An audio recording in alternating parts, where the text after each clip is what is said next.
Hello! Today I hope to teach you a little bit about character design, while also designing a character as reference.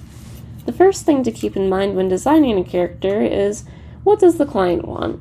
They will usually give a list of things they are looking for, like you see here.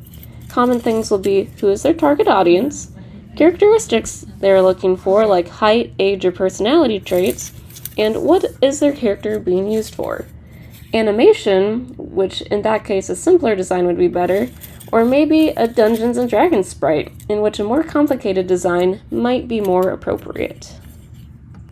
From there, you'll move on to sketches. In most cases, you should do more than 3 totally different designs, but for the sake of this exercise, 3 will be sufficient.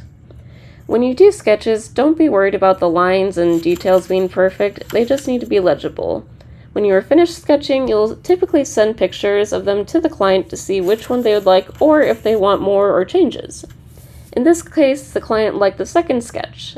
And here's an optional part, but I like to redraw the character on graph paper to really refine the details. Except in this case, I accidentally missed the wings and had to draw them in later. Next, we bring the sketch into Illustrator. I do this by taking a picture and going File, Place. Then I make sure to lock the layer in the Layers panel. You can use the image trace if you would like to, but I don't necessarily recommend it for character design, as it will pick up any smudges or creases you had in your paper. Next, I'm going to make a new layer for the line art and trace your image however you'd like. I personally like using the pen tool, but it also depends on the tone of your client, and sometimes the brush tool or the blob brush tool would be a better option. After lining your design, lock the layer and create a new one for the colors. I suggest using a color palette from Adobe Color if the client doesn't specify any. Drag the layer underneath the line art and name it appropriately. Then you can fill in the lines with whatever method you would like. One way is using the pen tool to trace under the lines and switch the stroke and the fill.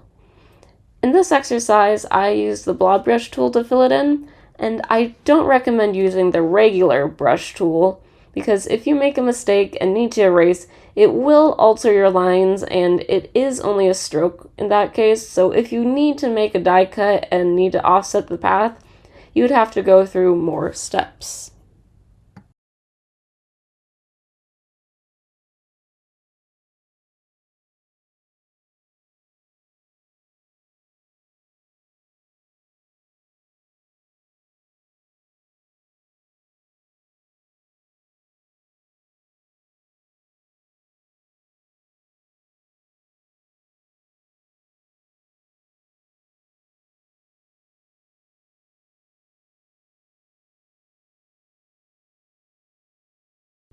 After you get your shapes filled in, go ahead and lock that layer and create a new layer above it, but still below the art, and name it Shadows or Shadows and Highlights.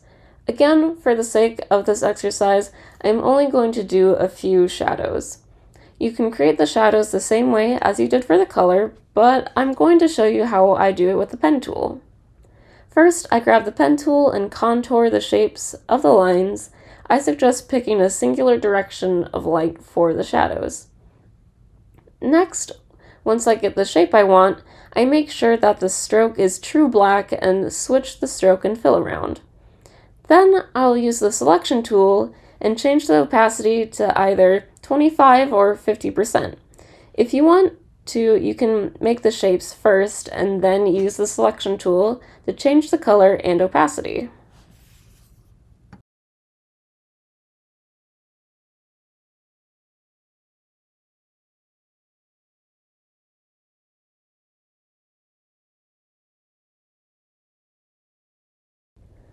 Finally, I make the strokes black and a few small adjustments, and then there you have it, your finished character that you can send to a client that will hopefully make them happy.